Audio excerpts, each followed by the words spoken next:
Hi hello guys, welcome back to our channel Banjara couples 21. So part 4 కోసం అయితే చాలా మంది వెయిట్ చేస్తున్నారు. ఇంకా ఆస్మి క్వశ్చన్ కూడా పెట్టినాం, వీడియోస్ తీయాలా వద్దా అని చెప్పి. ఇంకా మేము అట్లా ఎందుకు పెట్టినామంటే కొన్ని ఫ్యామిలీ ఇష్యూస్ వల్ల కొంతమంది తీయాలి అంటారు, కొంతమంది తీయొద్దు అంటారు. అట్లా అని చెప్పి వాళ్ళని వీళ్ళని ఎందుకు, మనకి ఫాలో అవుతున్న మన పేజ్ని ఫాలో అవుతున్న వీళ్ళని అడుగుదాం అట్లా అని చెప్పి ఇంకా ఆస్మి క్వశ్చన్ అయితే పెట్టి ఇంకా చాలా మంది అయితే ఎందుకు దేనికి అది దాన్ని అడిగారు. ఇంకా కొంతమంది అయితే వద్దు, పార్ట్ 4 కోసం వెయిటింగ్, తీయండి మీ వీడియోస్ బాగున్నాయి అది ఇది అని చెప్పి కొంతమంది పెట్టిర్రు. ఇంకా చాలా మంది అయితే తీయండి అది అది అని పెట్టిర్రు అనమాట. ఇంకా తీద్దాం ఎట్లయితే అయింది. ఈ పార్ట్ 4 వరకు అయితే తీద్దాం. ఈ పార్ట్ 4 అంటే ఇంకా చాలా మంది ఏమనుకుంటారంటే పార్ట్ 3కే మా లవ్ స్టోరీ ఎండ్ అయిపోయిందేమో అని అనుకుంటున్నారు. మా పార్ట్ 4 నుంచి మా స్టోరీ అయితే ఎండ్ అయిపోతుంది. పార్ట్ 3 ఇంకా అది ఎండ్ కాలే, ఇక్కడ నుంచి అయితే ఎండ్ అయిపోతుంది అనమాట. సో ఇంకా పార్ట్ 3లో అయితే ఇక్కడ వరకు వీళ్ళ విలేజ్కి వచ్చిన గొడవ పడ్డ ఆయనతోని తీసుకెళ్ళమని ఫోన్ పలగొట్టిన అక్కడ దాకా అయితే వచ్చింది కదా. ఇంకా పలగొట్టిన అంటే జస్ట్ క్రాక్ వచ్చింది, ఫోన్ మీద క్రాక్ వచ్చి డిస్ప్లే అయితే కొంచెం క్రాక్ వచ్చింది అంతే. ఇంకా అక్కడ నుంచి ఆ ఫోన్ పడేసిన తర్వాత ఇంకా ఏదైతే అదైంది, పెళ్ళి అయితే చేసుకుందామని చెప్పి ఇంకా ఇద్దరం ఫిక్స్ అయిపోయినాం. అప్పటికి మా దగ్గర ఒక్క చిన్న అంటే నా దగ్గర అయితే ₹1 కూడా లేవు, ఆయన దగ్గర జస్ట్ 300 ఉండే. ఇంకా ఆయన దగ్గర కూడా లేవు. అప్పటికప్పుడు సడన్గా వచ్చిన నేను అందుకని చెప్పి ఇంకా ఆయన కూడా పైసలు ఏం సెట్ చేసుకోలేదు. సడన్గా వచ్చేసిన కాబట్టి ఇంకా ఆయన దగ్గర కూడా పైసలు లేవు. సో ఇంకా 300 ఉండే, జస్ట్ 300. నేను అసలు ఇంటికాడ నుంచి వచ్చినప్పుడు ఒక్క జత బట్టలు తప్ప ఇంకేది తీసుకురాలే, ఒక బ్యాగ్, ఆ బ్యాగ్లో బుక్ పెన్నులు అంతే.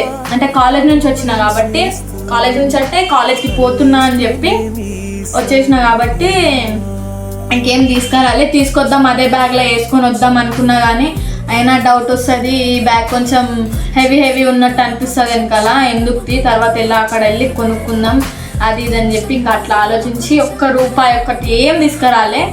ఇంకా పోయి ఇంకా అట్లా స్టోరీ అయ్యింది. సరే ఇంకా ఏం చేద్దామని చెప్పి ఆయన కూడా ఒప్పుకొని ఇంకా ఆ 300లో ₹100 అది తాళి కొనుక్కున్నాం.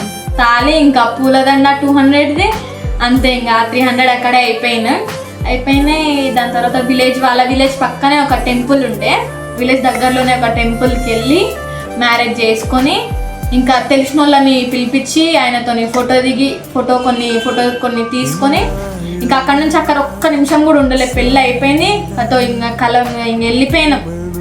వెళ్ళిపోయి ఇంకా అంటే ఆ విలేజ్ పక్కనే ఒక లొకేషన్ దగ్గర అయితే కూర్చుందాం.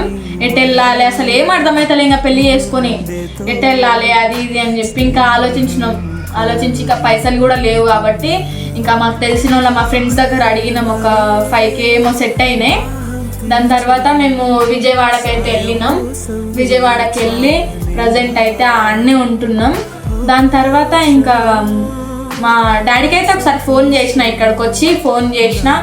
ఇంకా ఆయన నీ బతుకు అది ఇది అని మాట్లాడిండు. సో ఇంకా ఫోన్ చేయలేదు. దాని తర్వాత బ్లాక్ చేసేసిండు మా డాడీ, అందుకని చెప్పి ఫోన్ చేయలేదు. కొన్ని రోజులు ఒక 2 days 3 days మాట్లాడినాం మా డాడీ తోటి. ఇంకా ఇక్కడికి వచ్చి మాట్లాడినాం. దాని తర్వాత మళ్ళీ కోపంగానే ఉన్నాడు మా డాడీ, ఇంకా ఏదేదో స్టోరీ చెప్తుండు అందుకని చెప్పి ఇంకా మేమైతే మళ్ళీ కాల్ చేయలేదు మా డాడీకి, కాల్ చేయలే. ఇంకా కొన్ని రోజులు ఇక్కడనే ఉంటాం. కొన్ని రోజుల తర్వాత ఒకవేళ ప్రాబ్లం మొత్తం క్లియర్ అయిపోతే మా విలేజ్కి అయితే పోతాం. అక్కడికి పోయి మళ్ళీ రీమ్యారేజ్ చేసుకొని. ఇంకో విషయం ఏంటంటే మా ఫ్యామిలీ వాళ్ళకి, మా హస్బెండ్ వాళ్ళ ఫ్యామిలీ వాళ్ళకి ఒక చిన్న రిక్వెస్ట్. మేము ప్రజెంట్ అయితే చాలా అంటే చాలా హ్యాపీగా ఉన్నాం. మీకు కూడా తెలుసు మేమిద్దరం కలిసి ఉంటే చాలా హ్యాపీగా ఉంటామని చెప్పి. ఇంకా ఇన్ని డేస్ ఇన్ని గొడవలు అయినాయంటే మేమిద్దరం కలిసి ఉండాలనే కాబట్టి మేము ఇప్పుడు హ్యాపీగా ఉన్నాం. మీరు కూడా మాతో కలిసి ఉంటే ఇంకా చాలా హ్యాపీగా ఉంటాం. ప్లీజ్ యాక్సెప్ట్ చేయండి. మేమిద్దరం అసలు దూరం కాలేము. మీరు ఎంత దూరం చేయాలి అనుకున్నా మా ప్రాణం పోవాలి మేమిద్దరం దూరం కావాలంటే. మా ఈ చిన్న బాధను అర్థం చేసుకోండి, యాక్సెప్ట్ చేయండి ప్లీజ్.